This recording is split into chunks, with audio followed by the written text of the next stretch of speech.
নির্বাচন ফেব্রুয়ারিতেই, কোনো সন্দেহ নেই বলছেন প্রেস সচিব। জানাবো, নির্বাচনে অংশ নেওয়ার ইচ্ছে নেই বলছেন ডক্টর ইউনূস।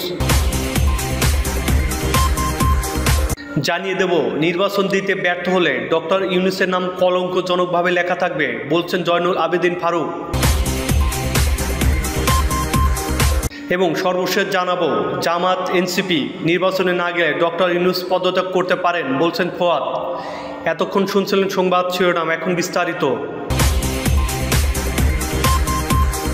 নির্বাচন ফেব্রুয়ারিতেই, কোনো সন্দেহ নেই বলছেন প্রেস সচিব। ত্রয়োদশ জাতীয় সংসদ নির্বাচন আগামী ফেব্রুয়ারিতেই হবে উল্লেখ করে প্রধান উপদেষ্টা প্রেস সচিব শফিকুল আলম বলেছেন, এই ব্যাপারে কোনো সন্দেহ নেই, এমন কোনো শক্তি নেই নির্বাচন প্রতিহত করবে। প্রেস সচিব বলেন, ইতিমধ্যে নির্বাচন পরিচালনার সঙ্গে সম্পৃক্ত সব দপ্তর বিষয়টি নিয়ে কাজ করছে।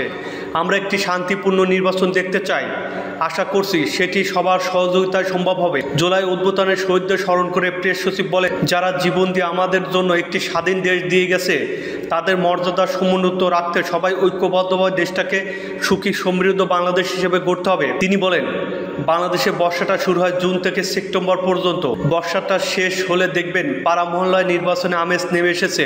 সম্ভাব্য প্রার্থীরা ভোটের জন্য দুয়ারে দুয়ারে যাবেন, পাড়ায় পাড়ায় ভোটের অফিস হবে। এই ভোটের আমেজটা সর্বত্র ছড়িয়ে পড়বে। আমরা নিশ্চিত যে পুরো জাতি, কারো মনে যদি কোনো সন্দেহ থাকে সেই সন্দেহটুকু চলে যাবে। নির্বাচন ফেব্রুয়ারিতেই হবে এবং রোজার আগেই হবে। 24শে জুলাই আগস্টে মাগুরায় মোট 10 জন শহীদ হয়েছেন জানিয়ে শফিকুল আলম বলেন, আওয়ামী লীগ যুবলীগের খুনি বাহিনীর হাতে শহীদ হয়েছেন মেহেদী হাসান রাব্বি। উনি ছাত্র দলের স্থানীয় একজন নেতা ছিলেন।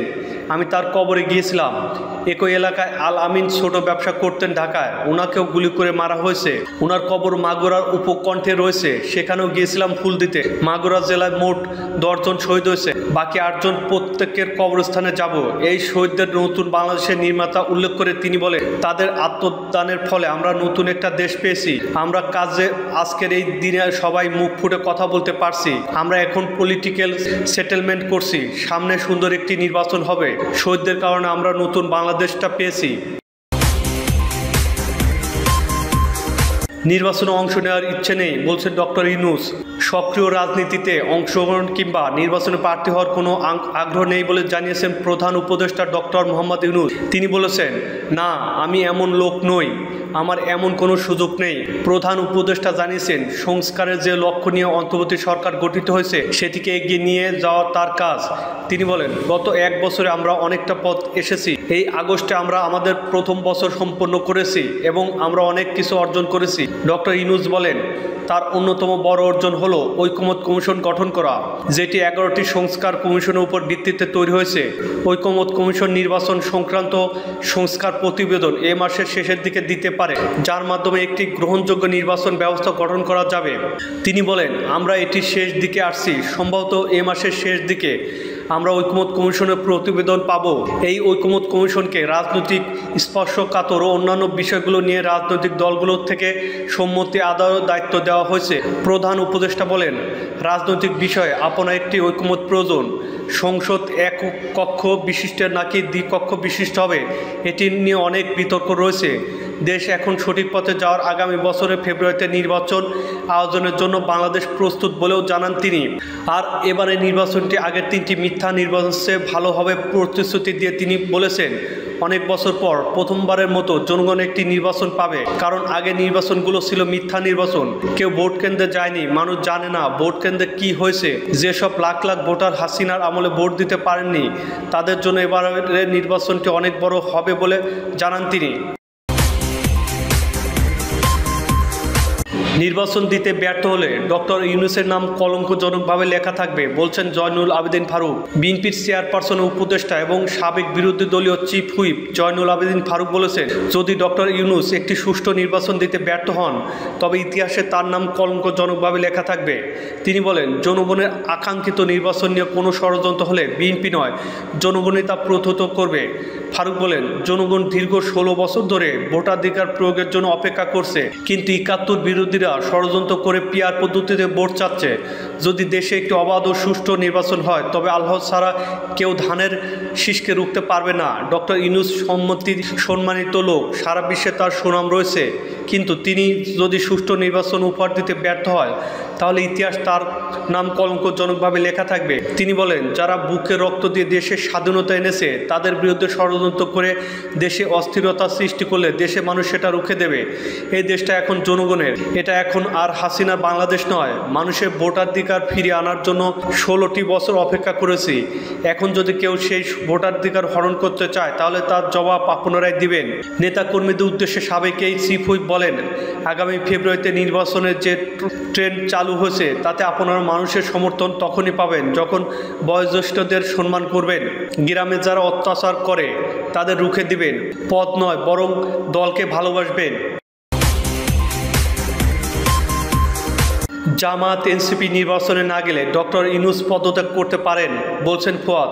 বাংলাদেশ জামাত ইসলামী এবং জাতীয় নাগরিক পার্টি নির্বাচনে না গেলে ডক্টর ইউনূস পদত্যাগ করতে পারে বলে মন্তব্য করেছেন আমার বাংলাদেশ পার্টির সাধারণ সম্পাদক ব্যারিস্টার আসাদুজ্জামান ফুয়াদ। টকশোতে ব্যারিস্টার ফুয়াদ বলেন, আওয়ামী লীগ যেমন 18 এবং 73 একতরফা নির্বাচন করে নিয়ে গেছে এবং সেটা আনফেয়ারলি করছে, এবার এই নির্বাচনটা ফেয়ার সুষ্ঠু নির্বাচনটাই একতরফা হয়ে যাওয়ার সম্ভাবনা আছে।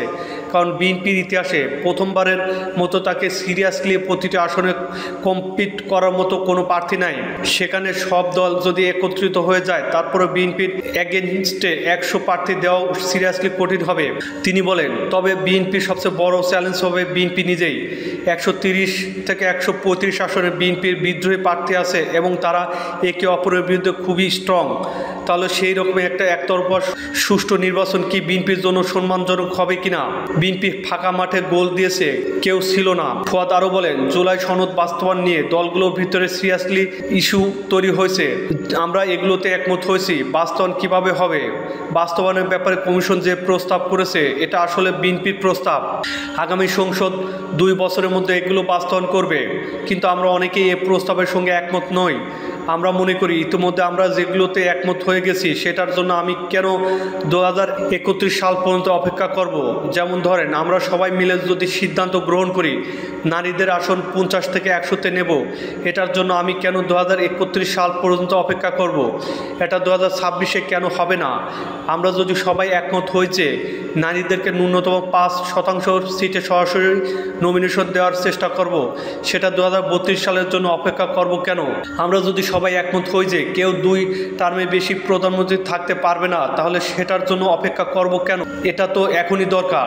এই বিপার্টির সাধারণ সম্পাদক বলেন, সব রাজনৈতিক দল নির্বাচনে গেলেও নির্বাচনটা বিএনপির একতরফা বিজয়ের সম্ভাবনা আছে। নির্বাচনটা একতরফাই হয়ে যাবে, একমুখী হয়ে যাবে। ব্যারিস্টার ফুয়াদ বলেন, এরপর টেনশনের জায়গাগুলো হচ্ছে জামাত এবং চরমনাই হচ্ছে বিএনপির পরে সবচেয়ে বড় 2টা দল।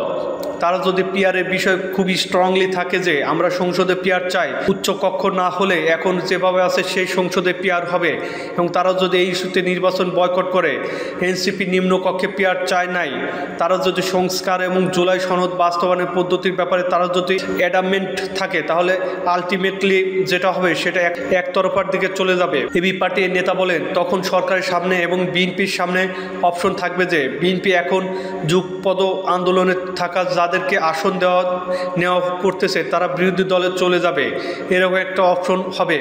কিন্তু সেটা আদৌ দেশের জন্য বিএনপির জন্য সম্মানজনক হবে কিনা? ফুয়াদ বলেন, অন্তর্বর্তী সরকার এই দায় নিয়ে একটা ভালো নির্বাচন করবে কিনা, যে কোনো উদ্বোধনের সকল শক্তি এই নির্বাচনে অংশগ্রহণ যেহেতু করছে না, এরকম একটা নির্বাচনের দায় আমরা আসলে নেব কিনা। এখন এমনও হতে পারে প্রফেসর ইউনূস কিন্তু বেশ কয়েকবার দায়িত্ব ছেড়ে দেওয়ার উদ্যোগ নিয়েছিলেন, তখন হয়তো তিনি দায়িত্ব ছেড়ে দিতে পারেন, নির্বাচনকালীন একটা সরকার করে দিয়ে তিনি বিদায় নিয়ে চলে যাবেন। কিন্তু আমি বোধ করছি এগুলো সব সমাধানযোগ্য। যেটা জামাত এবং চরমনাই চাচ্ছে এবং যেটা এনসিপি চাচ্ছে এগুলো সবগুলো জিনিস সমাধানের যোগ্য। তবে এখানে স্যাক্রিফাইস করতে হবে এবং নেতৃত্ব দেখাতে হবে বিএনপিকে, কারণ বাকিরা যা অর্জন করবে না তার থেকে ঐতিহাসিকভাবে বিএনপি না করলে সবচেয়ে বেশি সে ক্ষতিগ্রস্ত হবে। প্রিয় দর্শক, এই ছিল এখনকার সর্বশেষ সংবাদ। আপডেট সব সংবাদ পেতে আমাদের চ্যানেলটি সাবস্ক্রাইব করে বেল আইকনটি ক্লিক করে রাখুন। কমেন্টে আপনি মূল্যবান মতামত জানিয়ে আমাদের সাথেই থাকুন। ধন্যবাদ।